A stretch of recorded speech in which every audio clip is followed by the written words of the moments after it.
aí, investors, beleza? Como é que vocês estão? Meu nome é Felipe Moleiro, mais conhecido como Kid Investor, e hoje a gente vai analisar mais uma ação. Dessa vez, a minha ação preferida, tá? Minha ação predileta, hoje faz parte, né, de grande porcentagem aí na minha carteira. Com certeza eu vou diminuir essa porcentagem aí, só porque eu acabei comprando muito de vez. Mas hoje eu acho que ela faz parte de coisa de 15% da minha carteira. E eu gosto pra caramba dessa empresa que a gente vai analisar hoje, que vocês já sabem qual é, não precisa ficar fazendo mistério, a melhor do setor dela, na minha opinião.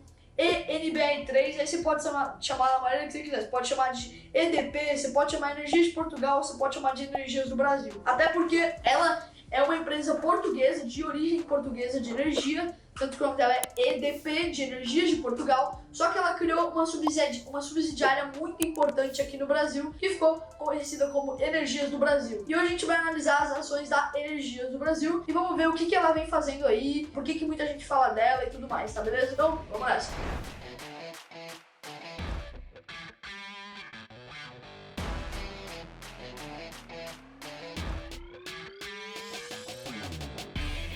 Bom, antes de mais nada, conversando com alguns amigos meus lá da Inside, o Pete e o Fernandão, eu tava falando com eles, eles disseram que a ENBR3, Energias do Brasil, ou Energias de Portugal, ou EDP, da maneira que você quiser chamar, ela é a elétrica mais barata da bolsa, tá? E basicamente o valuation dela que eles fizeram é algo em torno de R$33 a ação dela, cara. R$33, o preço justo daquela ação, e hoje a ação dela tá custando aí R$17,35, tá bom? Então, a gente vai dar uma analisada nela e eu vou falar também por que é a minha empresa preferida e por que eu acho que é a melhor do setor dela, tá bom? Então, vamos lá. Eu vou começar, então, dando uma olhada nos financeiros de ENBR, tá? Energias do Brasil. Então, eu vou começar aqui com o ROI.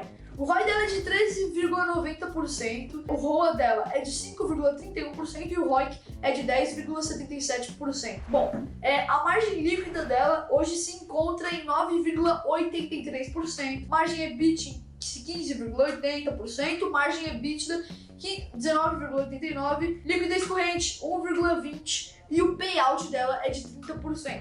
O que acontece com Energias do Brasil? Energias do Brasil é uma empresa focada tanto em crescimento quanto em dividendos. Tanto que é uma empresa que paga dividendos razoáveis, só que ela é uma empresa que tem muito crescimento envolvido por alguns motivos que eu vou citar mais pra frente do vídeo também, tá? Esse já é um dos motivos pelo qual é a minha preferida ação, porque ela é de crescimento e de dividendo também. Caso vocês queiram também ver uma análise mais completa, eu vou estar deixando o vídeo do pitch com o Fernandão aqui, né, nos cards pra você dar uma olhada, porque lá eles têm uma análise mais completa, até porque lá é um analista profissional analisando e não um moleque de 12 anos também. Voltando, né, como eu disse, o payout dela é de 30,67%, até porque ela usa realmente bastante parte do lucro dela para reinvestir naquela empresa, para reinvestir na empresa dela, porque ela é uma empresa realmente focada bastante em crescimento, mas ela ainda assim paga dividendos legais, paga 30% do seu lucro para os acionistas minoritários, vulgo eu, vulgo você, vulgo Mind, que também é a empresa preferida do Mind. Se a gente for dar uma olhada aqui no resumo dela, tá? Vamos olhar então, basicamente o lucro líquido. O lucro líquido de EDP vem crescendo bastante. Se a gente for olhar o lucro líquido no terceiro trimestre de 2018, a gente pode ver que o lucro líquido dela foi de 1.020 milhões de reais. É um lucro aí relativamente alto. E se a gente for olhar também, agora no segundo trimestre de 2020, ela registrou a maior alta de lucro líquido de todos os tempos, 1.500 bilhões de reais de lucro. Ela é uma empresa que vem crescendo bastante seu lucro, tem lucros crescentes aí, também é um dos motivos por ser a minha empresa preferida, ela vem crescendo bastante. O ROI dela também vem crescendo ao longo do tempo, no terceiro trimestre de 2018, o ROI dela estava de 10%, enquanto hoje está de 13,90%, tá? O máximo que ela já chegou nesse período que estamos analisando foi a 14,59%, isso foi lá no segundo trimestre de 2019, cerca de um pouco mais de um ano atrás, né? Bom, se a gente for olhar a margem líquida dela, a gente pode ver que a margem líquida dela também vem crescendo bastante, desde o terceiro trimestre de 2018, saiu de 7,15% e foi para 9,83%, também vem crescendo bastante aí a margem líquida dela. Receita também não para de crescer, saiu de 14 bilhões agora para 15 bilhões de reais também, vem crescendo, tá bom? Bom, agora indo para ela em comparação aí com outras empresas do setor, pra gente dar uma olhadinha melhor aí, tá? Bom, então a gente vai fazer a comparação dela com empresas que são a Equatorial, Eletrobras, Energisa e Cemig. Energias do Brasil, que a gente está analisando agora, é uma das maiores na liquidez corrente, mas não a maior. Se a gente for olhar, ela é a segunda maior e só bate de frente aí com a Energisa, e de vez em quando a Cemig acaba passando, mas nesses últimos tempos realmente é a Eletrobras e a Equatorial que chegam mais perto uma da outra. Agora vamos analisar o ROI em comparação às concorrentes dela, que são essas que eu já citei aí pra vocês. Se a gente for olhar, né, na imagem que eu vou estar deixando aqui na tela, vocês podem ver que basicamente ela não é a maior também, o ROI dela não é a maior. O ROI nesses últimos 3 trimestres aí, maiores são da Equatorial, o ROI dela, e ela tem o segundo menor ROI de todos, tá? Realmente é uma empresa que não é a maior do setor dela de energia, mas que ela tende a crescer muito, pelo motivo que eu vou explicar agora pra vocês. Energias do Brasil e EDP, elas vêm construindo grandes linhas de transmissão. Como vocês podem ver pela imagem que eu deixei aqui na tela, que eu vou estar deixando aqui na tela, desse ladinho aqui assim, ó, basicamente como que a EDP ganha dinheiro, tá? Ela ganha 44% da receita dela, do lucro dela é feito pela distribuição de energia, pela energia que pode chegar aí na sua casa e tudo mais. Então pela distribuição de energia é 46% da receita dela. 30%, exatamente 30% da receita dela é de comercialização, tá? De energia, 12,74% é de geração térmica, e se a gente for olhar também, geração hídrica 8%, outros aí que são pequenininhos aí, uma pequena parte, 0,33%. E agora, por que eu acho que ela é uma empresa que tem grande potencial de crescimento, na minha opinião, tá? Na minha humilde opinião, na opinião de um moleque de 12 anos, a qual não deve ser a sua opinião também, por isso que não é uma recomendação, tá? Porque eu não entendo sobre tudo que eu tô falando, às vezes eu tô falando de uma empresa aqui que eu acho que é boa, mas pode quebrar, então você não deve seguir nada que eu digo, tá? Como vocês podem ver, a transmissão dela é de 2,37% da receita dela, mas ela vem aumentando muito a receita dela em transmissão. Ela vem aumentando muito os aportes em novas linhas de transmissão e tudo mais, e por esse motivo eu acho que ela tende a crescer muito e a receita dela pode aumentar por causa das linhas de transmissão que ela está adicionando aí. Consequentemente, se a receita dela aumenta, o lucro dela aumenta, o ROI dela aumenta, o dividendo aumenta e todo mundo fica feliz, tá bom? Então, isso daí é um dos motivos para eu achar que Energias do Brasil é top pra caramba.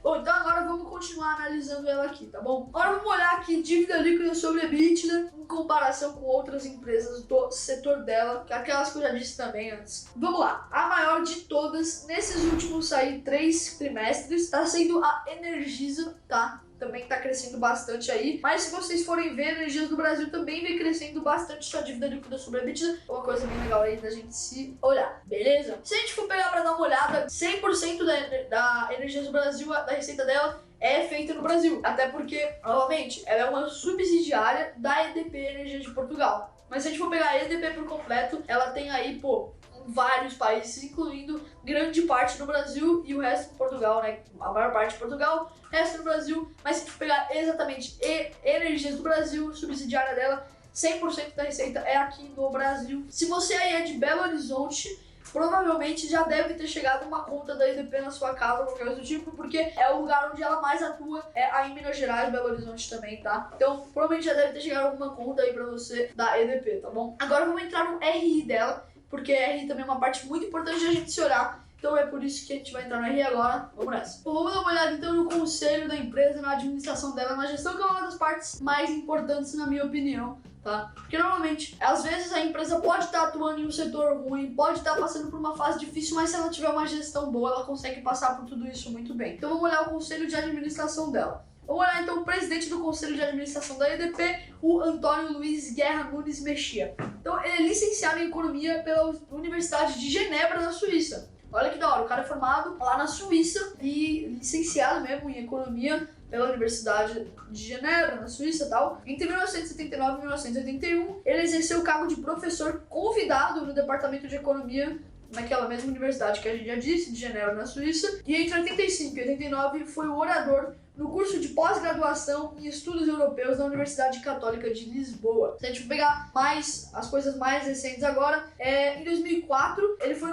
nomeado ministro das Obras Públicas, dos Transportes e das Comunicações do 16º governo constitucional. Em março de 2016, ele foi nomeado CEO, né, da EDP Energias de Portugal, né, aqui e tudo mais. A gente pode ver que ele tem um currículo, né, entre aspas, que é bem legal, pô. O cara, formado aí na Universidade de Genebra, na Suíça, ele tem uma formação lá fora, tudo mais. E além disso, pô, ele já teve vários cargos muito importantes e tudo mais, tá? Bom, mas como toda coisa boa na vida, algumas coisas vêm ruins também. Como a gente pode olhar aqui, no dia 2 de junho de 2017, o DCIAP indiciou ele pelo crime de corrupção, tá? Acabam estão suspeitas de corrupção ativa, corrupção passiva e participação econômica em negócio. Se condenado a uma pena superior a 3 anos de prisão efetiva ou suspensa, perderá a sua condecoração.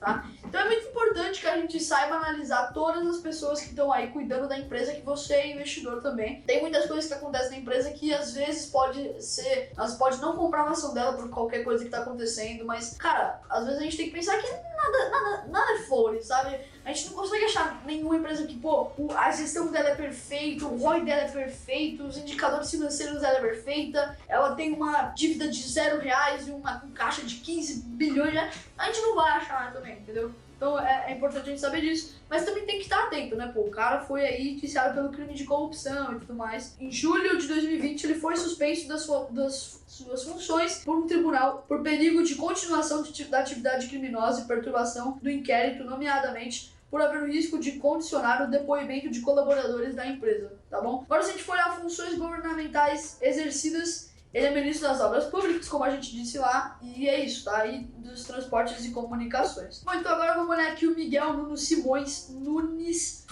Ferreira Setas, tá? Ele é o diretor-presidente da EDP e vice-presidente do Conselho de Administração e membro do Comitê de Sustentabilidade. Ele ingressou no grupo da Energia de Portugal em 2006 e foi administrador da EDP Comercial, da EDP Inovação, de Portagás e muitas outras coisas aí, tá? Bom, agora se a gente for olhar novamente algumas coisas lá, voltando pro Trade Map. Bom, então vamos olhar a liquidez dela, média diária aqui. Vocês podem ver que a liquidez média diária dela é de 59.694.000 reais por dia, mais ou menos é a quantidade de negociação em reais que é feita na EDP Energias do Brasil. Então, é bem provável que você possa comprar e vender a sua ação dela a qualquer momento. Tag along dela. O tag along dela é de 100%, tá? Ela só tem ordinária.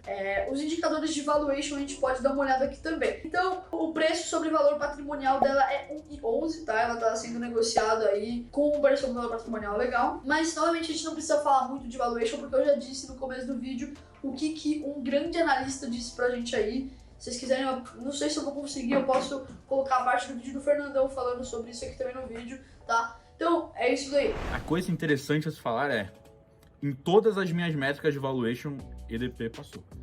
Vamos ver então os indicadores de eficiência dela. A margem bruta dela hoje é de 20,05% e a margem EBIT dela é de 15,80%, enquanto a margem EBITDA é de 19,89% e a margem líquida é de 9% nesses últimos tempos aí. Vamos ver então o aluguel de ações dela, tá? O doador em média é pago de 0,13%, tá? Então no mínimo 0,03% até 0,50%. Agora se a gente for dar uma olhada nos dividendos dela, tá? Ela vem pagando os dividendos realmente assim, que na minha opinião são legais. Se a gente for olhar, por exemplo, o último que ela pagou 19 centavos. Novamente é uma empresa que busca realmente mais voltar no negócio dela e investir cada vez mais nela mesma. Então a gente entende que por enquanto ela realmente não vai pagar grandes dividendos, tá? Se a gente for olhar o valor de mercado dela é de 10 bilhões de reais. Eu vou estar deixando uma comparação aqui na tela do valor de mercado dela com algumas concorrentes dela também, tá? Então eu vou colocar aqui na tela, por exemplo,